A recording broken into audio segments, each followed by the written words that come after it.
ariko ndanezera, ariko mana we, ariko nari nkumbuye igitaramo, nkumbuye abantu bari hano baba hanze barabizi.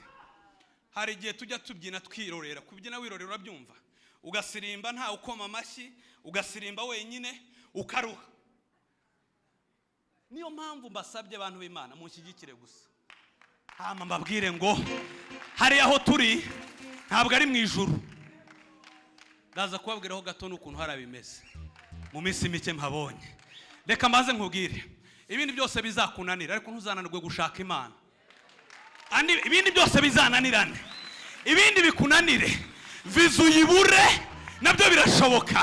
Haleluya! Urugo binanirane nabyo birashoboka, amashuri byange nabyo birashoboka, ariko ntihazagira umuntu kurusha gushaka Imana. Mureke dukomera garuro Yesu.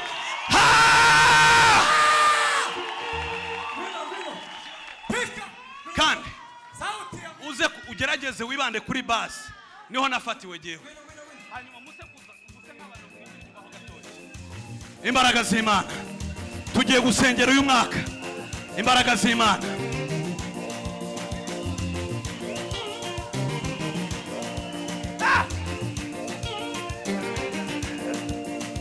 Yesu we,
Mani bamugisha, reka ababishobora baze guhaguruka dufatanye.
Zamura amaboko. Yes. Hey! Mwuka w'Imana ni mwiza cyane. Mwuka wa Pentecost. Ahirwa umuntu. Mwuka w'Imana.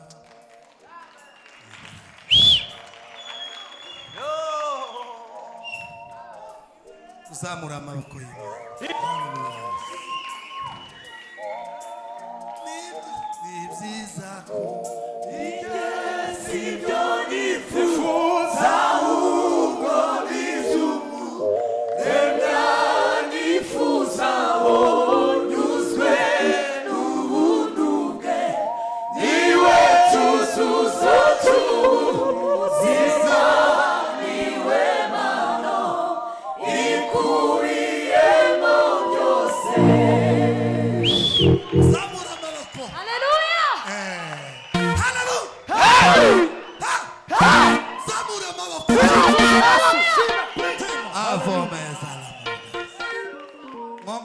Zamura heki.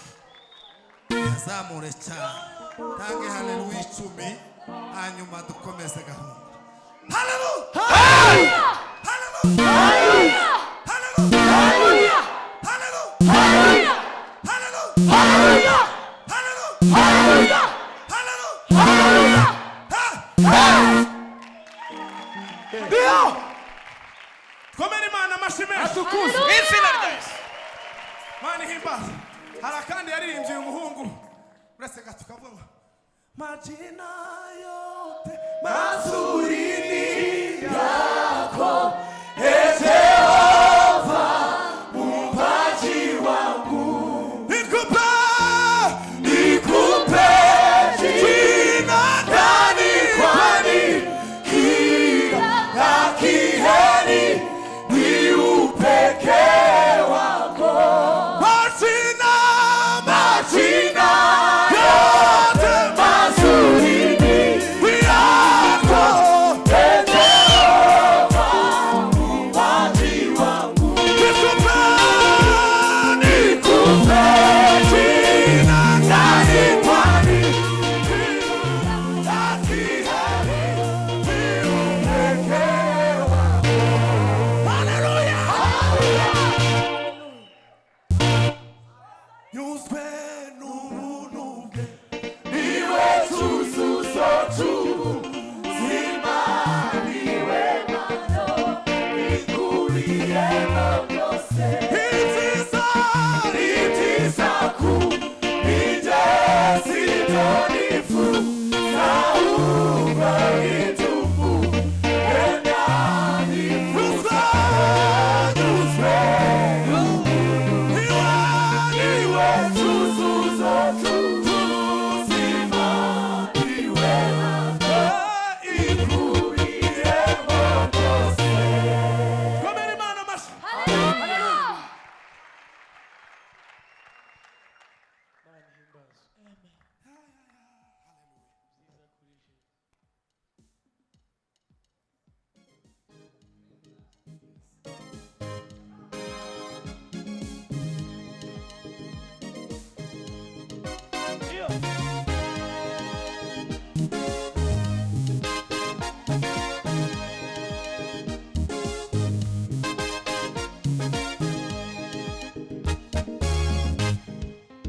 Nimurebe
cyo gutangira ubwiriza noneho urabizi ko igisima kigira imbaraga mwe mwihanganye mwe mugumyaga siko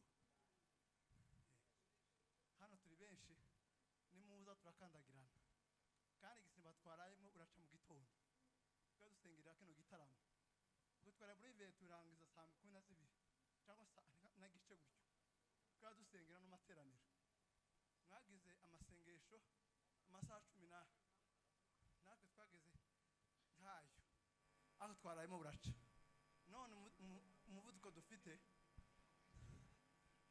uri hejuru ngamuze muririmbe mwe mugumya mukomereza sawa Chaza. turakomeye ntidutsindwa turi ibiko ame ame ame ame ame ame ame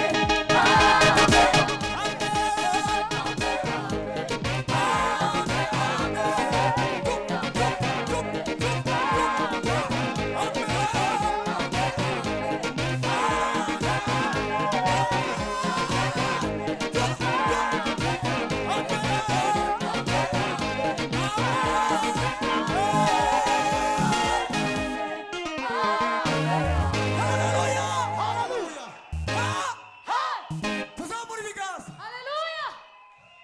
haleluya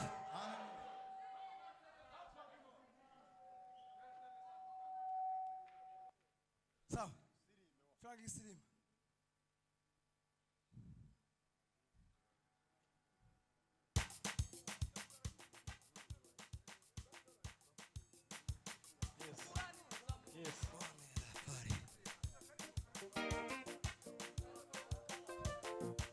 walitenda mambo yote amina we Walitenda mambo yote kwa ushirika. walitenda mambo yote aiwe Walitenda mambo yote kwa ushirika. aiwe walitenda mambo yote mambo yote Walitenda mambo yote saburi kwa kigaza ushirika. walitenda mambo yote amina Walitenda mambo yote kwa ushirika. tumewe walitenda mambo yote Walitenda mambo yote kwa ushirika. walitenda mambo yote Walitenda mambo yote kwa ushirika. tumewe walitenda mambo yote Walitenda mambo yote kwa ushirika. mitume wake Mwokozi walipojazwa na Roho walitenda mambo yote Kwa ushirika. ai walitenda mambo yote Kwa ushirika. Walitenda mambo yote kwa ushirika. aiwe walitenda mambo yote Walitenda mambo yote kwa ushirika. aiwe walitenda mambo yote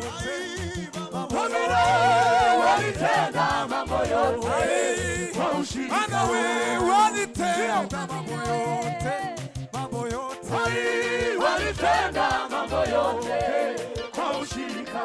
walitubu Walitubu kwa maombi kwa maombi na vitu vyote na vitu vyote kwa ushirika. wakichukua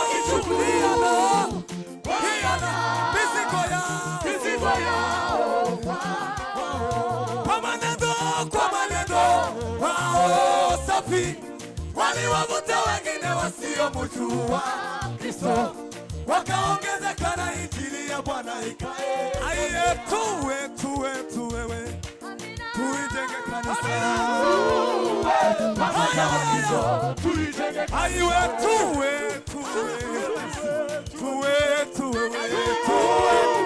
pamoja wakizo tuijenge aiwe tuwe wamoja wa Kristo tuijenge kanisa pamoja wakizo tuijenge kanisa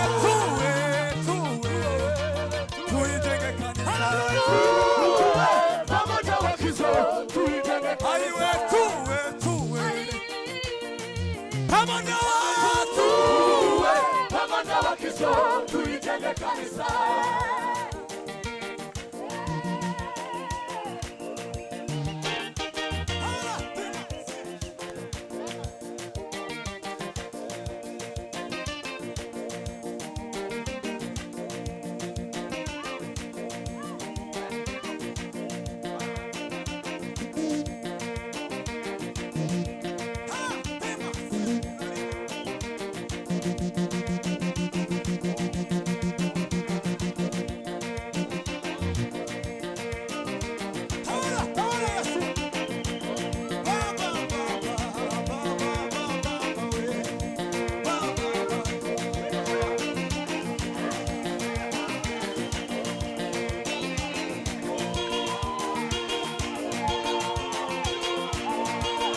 Hallelujah. Mwicara twumva ijambo ry'Imana. Amen. Hallelujah. Mu izina rya Yesu. Noneho. Hallelujah. Reka nterere haleluya zitatu hanyuma dukomeze. Tuzamure ese cyubahiro. Hallelujah.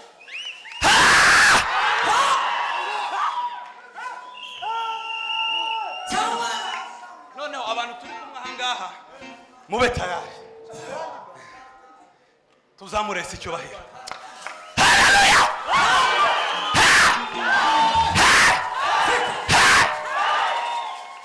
Bishop ari hatubwiriza mu kanya ariko Yesu mwana w'Imana we. Hashimwe Imana. Hashimwe Yesu wadusigiye igitaramo hamwe na Mwuka Wera. Ibyo byonyine gusa uzajya ubigenderaho ubisirimbireho ubiririmbireho kubera ko twasigaranye igitaramo.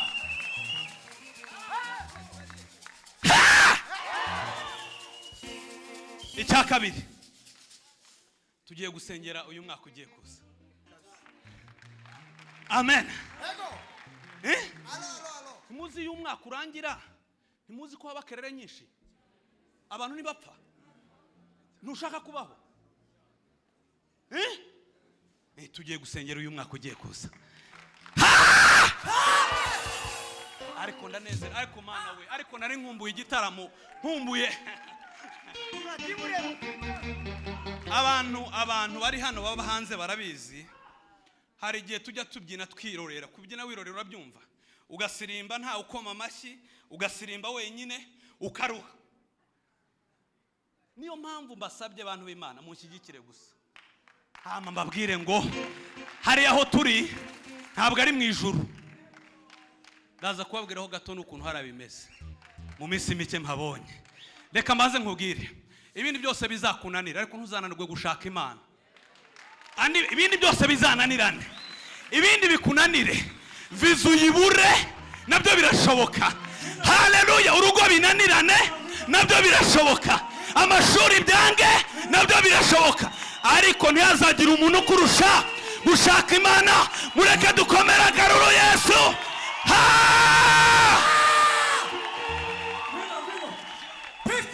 Kandi uze ugerageze wibande kuri base, niho nafatiwe jewe. Hanyuma muse nk'abantu mwinjiraho gatoya. Imbaraga z'Imana tugiye gusengera uyu mwaka, imbaraga z'Imana.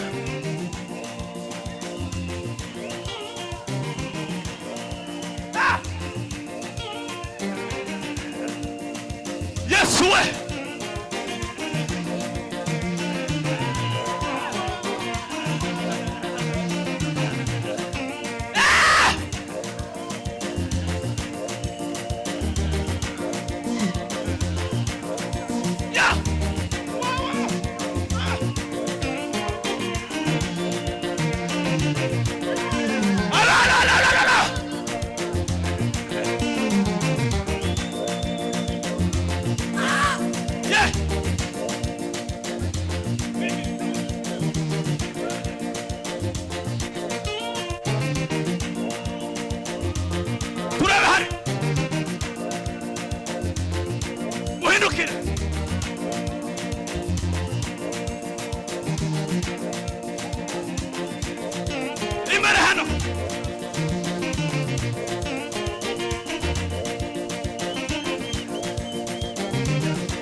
Umva Imana we.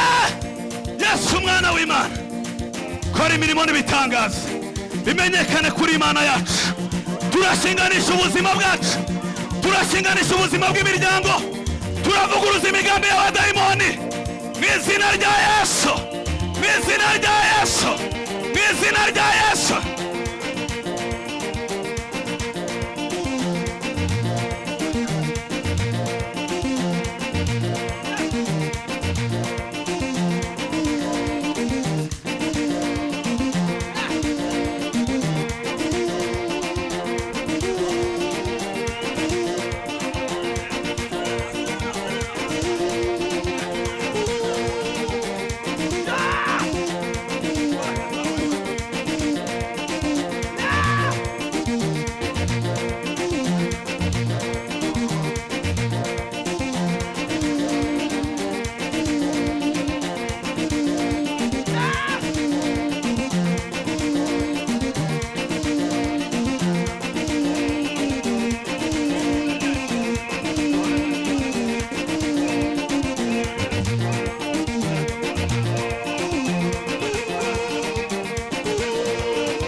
Mwicare.